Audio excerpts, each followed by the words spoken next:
Deus abençoe a sua vida, seja muito bem-vindo à Escola de Discípulos e ao nosso estudo no breve Catecismo de Westminster. Eu sou o pastor Lucas Leal, aqui da Igreja Presbiteriana do Brasil, na cidade de Corbélia, estado do Paraná, e quero convidar você a estudar a nossa 18ª pergunta.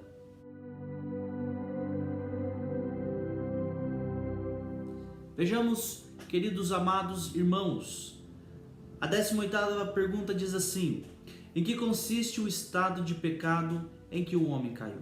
Eu convido você à leitura de um texto um pouco extenso, mas muito importante para o nosso entendimento.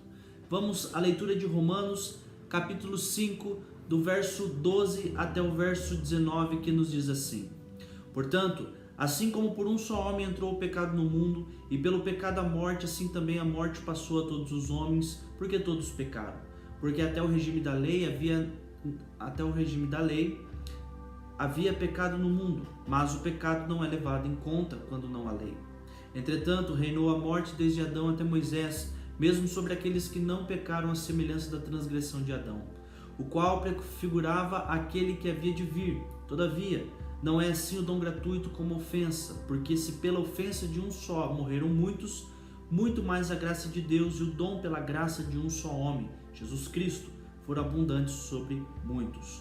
O dom, entretanto, não é como no caso em que somente um pecou, porque o julgamento derivou de uma só ofensa para a condenação, mas a graça transcorre de muitas ofensas para a justificação. Se pela ofensa de um e por meio de um reinou a morte, muito mais os que recebem a abundância da graça e o dom da justiça reinarão em vida por meio de um só, a saber, Jesus Cristo. Pois assim como por uma só ofensa veio o juízo sobre todos os homens para a condenação, assim também por um só ato de justiça veio a graça sobre todos os homens para a justificação que dá vida. Porque como pela desobediência de um só homem, muitos se tornaram pecadores, assim também, por meio da abundância de um só, muitos se tornarão justos. Então, o estado de pecado em que o homem caiu consiste na culpa do primeiro pecado de Adão, na falta de retidão original e na corrupção de toda a sua natureza, o que ordinariamente se chama pecado original, juntamente com todas as transgressões atuais que procedem dele. Resumimos essa ideia com a expressão, então, queridos, de pecado original. E esse pecado foi herdado, então, a cada um de nós, por Adão, que é o pai, então, da humanidade.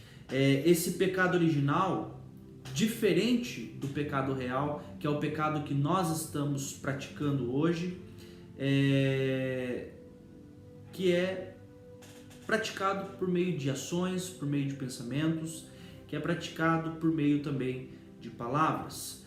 Agora talvez fique-nos a pergunta: por que nós somos culpados pelo primeiro pecado se nós não o cometemos? O que nós precisamos entender é que esse primeiro pecado, ele é por imputação. E por que ele é por imputação? Porque Adão, como sendo o primeiro homem, ele é o nosso representante federal, ele era o representante de toda a humanidade. E agora então, como Adão comete esse primeiro pecado, todos nós que descendemos dele também nascemos em um estado de queda, um estado de pecado original. Então você perceba que Adão era o nosso representante e agora, porque ele é o nosso pai, nós nascemos então na mesma queda que ele, como já foi observado então na nossa pergunta 16. Mas o que nós carregamos desse primeiro pecado não é o pecado real em si, a prática desse pecado, mas o ato praticado.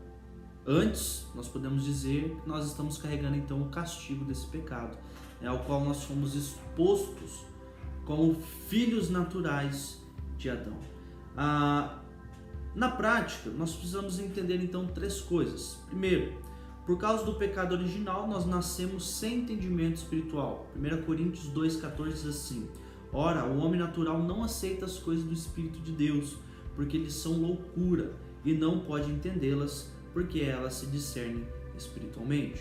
Segunda coisa, não temos poder para naturalmente inclinarmos para o bem. Romanos 7,18 diz: porque eu sei que em mim, isto é, na minha carne, não habita bem nenhum, pois o querer o bem está em mim, não porém o efetuá-lo. E por último, todo ser humano está caído, e a sua carne também, e o seu espírito. Ou seja, todo o nosso ser está em queda. Não há bondade no homem, não há inclinação para as coisas de Deus no homem. Agora, a nossa esperança, queridos, é a obra redentora de Deus, que nos tira da morte para a vida, nos concedendo fé e arrependimento para a salvação do Senhor Jesus Cristo. Então, queridos, entenda, o pecado devastou as nossas vidas, mas corra para Cristo, no qual nós temos a salvação e a vida eterna. Deus abençoe a sua vida, até a nossa próxima aula.